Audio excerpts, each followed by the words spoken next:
Welcome to the deep dive.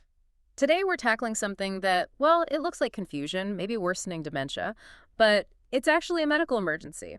We're talking about delirium. That's right. We've really dug into some comprehensive guidelines here, focusing specifically on how delirium impacts particularly vulnerable groups. Yes. The frail, elderly, and patients in palliative care. These guidelines really hammer home one core idea. Which is? Urgency. Delirium isn't just confusion out of the blue. It's always triggered by an underlying physical problem, a somatic issue. So the whole game is finding that trigger. Finding it and treating it fast. That's the strategy. It's not just about managing the symptoms you see. Okay, so let's get practical. If you're worried about someone, a patient, a family member who suddenly seems off, what are the absolute defining signs? What screams delirium? Right. There are three key things you absolutely have to see. First, the onset. It's got to be acute. Meaning sudden. Sudden. Hours, maybe a day or two. Not something creeping up over weeks or months. That's critical. Okay, acute onset. What's number two? Fluctuation. This is huge. The symptoms change throughout the day. So they might seem okay in the morning. Perfectly lucid even. Yeah. And then by the afternoon, they're agitated, confused, maybe even seeing things by nighttime. That up and down pattern is a massive clue. Got it. Acute onset, fluctuating course. And the third? It's about core brain function, specifically a disturbance in attention and consciousness. Meaning they can't focus. Exactly. They struggle to pay attention. They can't follow a conversation. Maybe they drift off easily. Their awareness of the environment is just dimmed.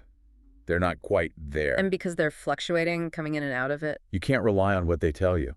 Their history is going to be unreliable. Right. Which is why talking to caregivers, family, nursing staff, what we call the heteroanimies, is absolutely vital. You need that outside view. Someone who can say, no, this isn't normal for them. This happens suddenly and it gets worse at night. Precisely. That helps you tell it apart from, say, baseline dementia, which is usually stable day to day. Now, this leads to a really important point about actually seeing delirium, because it's not always obvious. We often picture someone really agitated. Yeah, the classic image is the hyperactive form. Restless, maybe plucking at things, trying to get out of bed, sometimes aggressive. And those patients get attention quickly. They do, because it's disruptive, it's alarming. But, that's maybe only 15 to 30% of cases in hospitals. And there's the mixed type. Very common in older people, yeah. They swing between that hyperactive state and then being really withdrawn and quiet, back and forth. But the one that really worries me, based on these guidelines, is the other form. The hypoactive form. The quiet delirium. This is the real danger zone. Why is that? Because the patient looks easy. They're lethargic, moving slowly, maybe not saying much, seeming apathetic, just lying there. So they don't cause any trouble. Exactly. They're not disruptive. And so they get missed, or worse, misdiagnosed. As what? Depression? Depression's common. Or people just assume, oh, their dementia's getting a bit worse today. And the numbers are pretty shocking for how often this happens. They really are. Some studies show the hypoactive type could be nearly 3/4 of cases in some settings, up to 73%. Wow. And if you miss it, you delay treating the underlying cause, the infection, the dehydration, whatever it is. And that makes the outcome much, much worse. It's a huge aha moment when you realize this. Okay, let's follow that. Why does this happen? Why does the brain just acutely fail like this? You said underlying physical causes, but what's actually going on in the brain? Well, the simplest way to put it is acute diffuse cerebral dysregulation. Basically, the whole brain gets temporarily scrambled. A global failure. A global temporary failure. The leading theory points to a chemical imbalance. Think of the brain's communication network. And neurotransmitters. Exactly. And the main suspect is a problem in the balance between two key ones, acetylcholine and dopamine. Often, it seems, there's a relative lack of acetylcholine. Which messes up signaling everywhere. Pretty much. It disrupts communication across the board. And this links directly to why older, frailer people are more susceptible. Absolutely.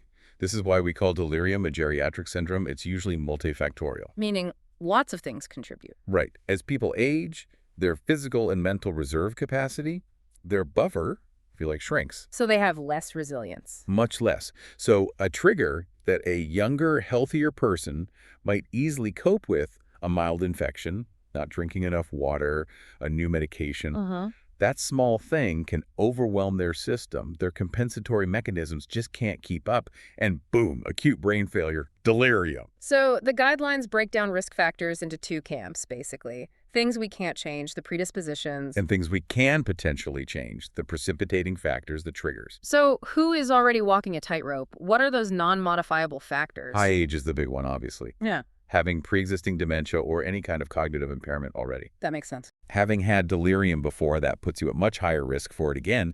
And then just having multiple serious health problems, severe multimorbidity. If someone ticks those boxes, your alarm bell should be ringing. Okay, so those are the vulnerabilities. Now, what are the common triggers? The things we need to look for and fix urgently? Infections are right at the top. Always think infection first. Like UTIs, pneumonia. Those are the classic culprits, yes. Mm. Urinary tract infections and pneumonia are incredibly common triggers in the elderly. Then you look at metabolic issues. Such as? Dehydration is a big one. Malnutrition. Electrolyte imbalances like low sodium hyponatremia, that comes up again and again, and sometimes that's caused by Medications. bingo. Medications are a huge area. The guidelines are really clear here. This feels like a major takeaway point. It absolutely is. Mm-hmm. Polypharmacy, just being on too many drugs, is a risk in itself. But certain classes are notorious. Which ones should we be most wary of? Anything that messes with that cholinergic system we talked about. So opioids, especially the long-acting ones. Benzodiazepines, your Valium-type drugs. Yeah. Particularly those that hang around in the system for a long time. They should really be avoided, if possible, in vulnerable older adults. What else? Any surprises?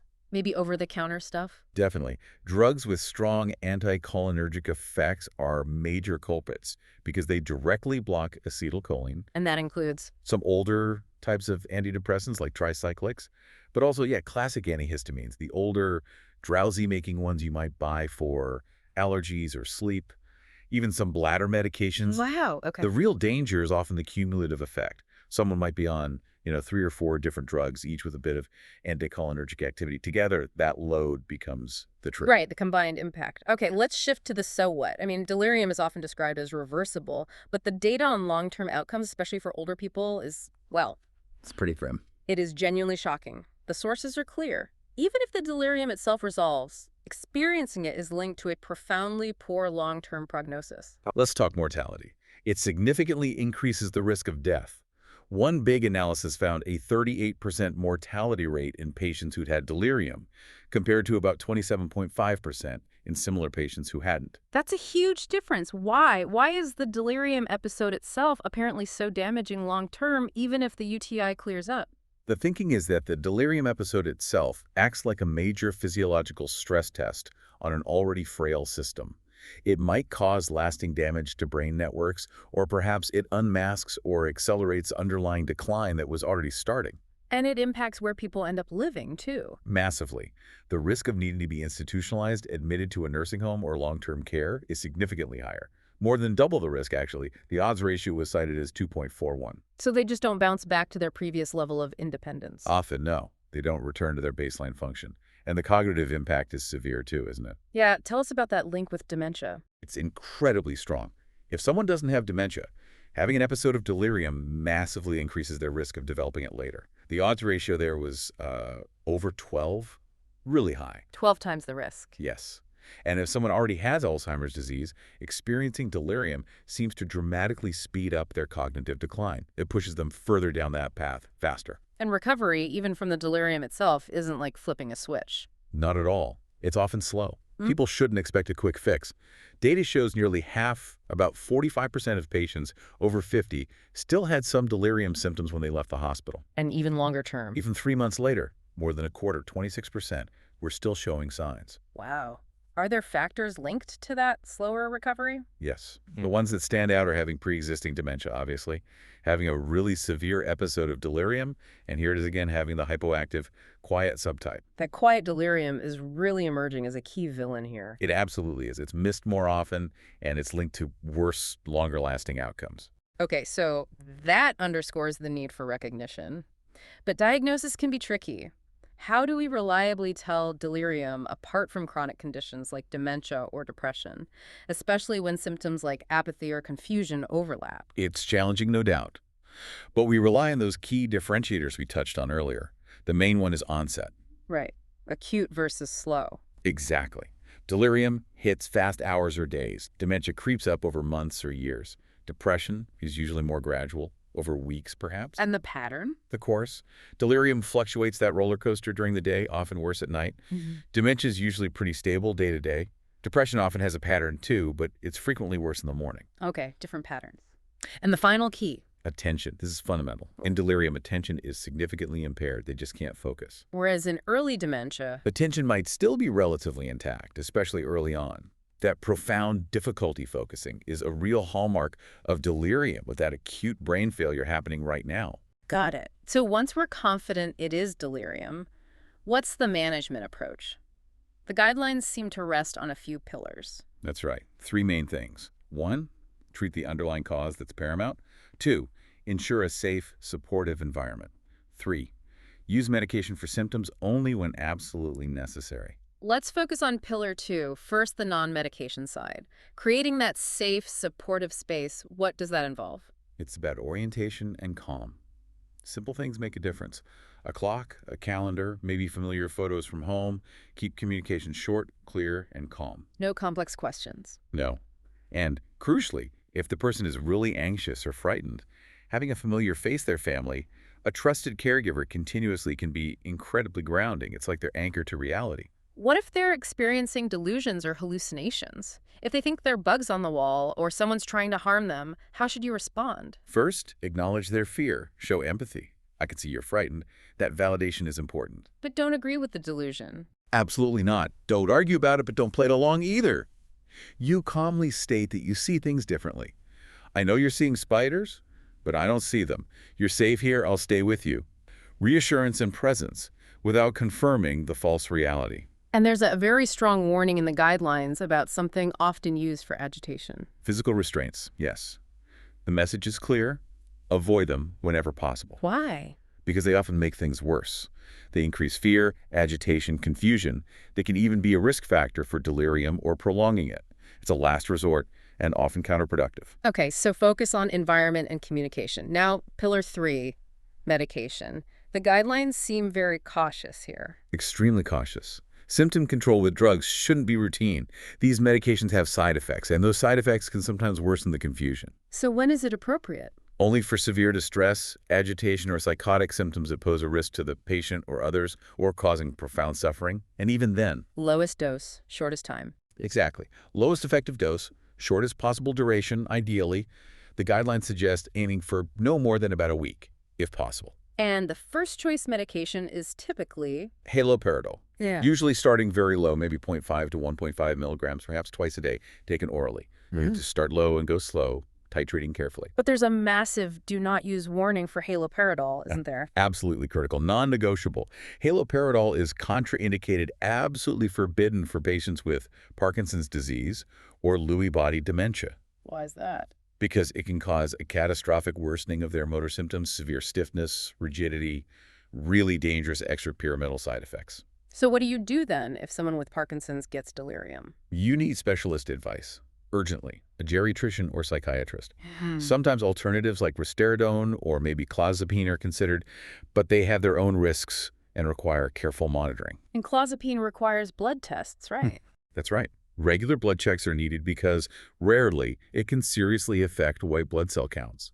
It just highlights that managing delirium in these complex cases is definitely specialist territory. Okay. One final area. The palliative phase. If the underlying cause of the delirium can't be fixed, how does management change? The basic principles are similar. Watch closely for symptoms, provide comfort and support. The main difference is often around medication duration. The 1-week limit doesn't apply. Often, no.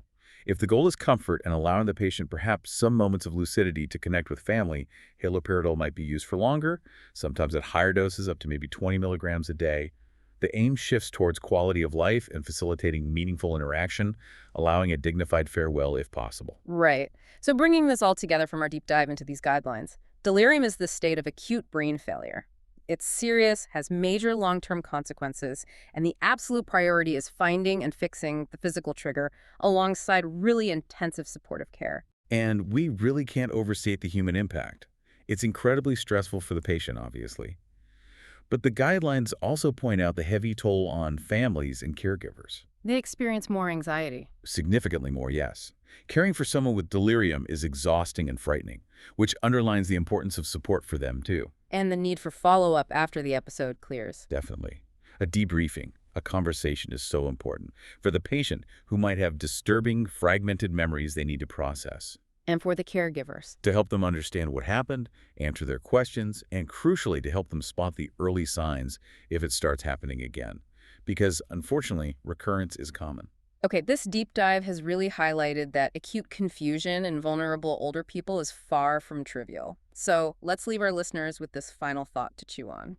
We've heard repeatedly that the hypoactive, the quiet delirium, is the most common, the most missed, and the one linked to worse long-term decline. So maybe the most critical action for all of us caregivers, clinicians, isn't just reacting to the noisy, agitated patient, but learning to actively fear and rapidly investigate the patient who has suddenly become worryingly quiet, worryingly passive, the patient who seems too easy. That's powerful. The quiet patient might actually demand the loudest, quickest response. Thanks for diving deep with us today. My pleasure. We'll see you next time on The Deep Dive.